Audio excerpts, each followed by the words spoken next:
So I've set up a crude demonstration of the Microbit talking to Google Firebase.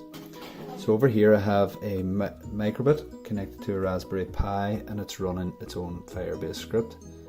And over here I have a laptop and it is also connected to a Microbit, and this Microbit has an attached fan. And on the laptop screen there you can see our database on the right hand side and the script on the left. So the idea is, if I go back over to this Microbit and press the A key, that should send a command to turn on the fan.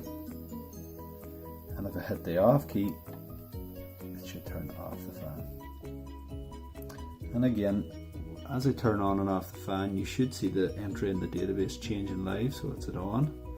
So it deletes the old entry and replaces it with a new entry, and that new entry should turn on our fan again. Now there can be a delay, and the reason that there's a delay is these Microbits are not talking to each other over their built-in radio function. Rather, they are actually talking to each other over the internet. So by using the Firebase as an intermediary, I can turn the fan on and off from a remote location. So this project will actually work anywhere in the world as long as the two Microbits are connected to the internet via their host computers.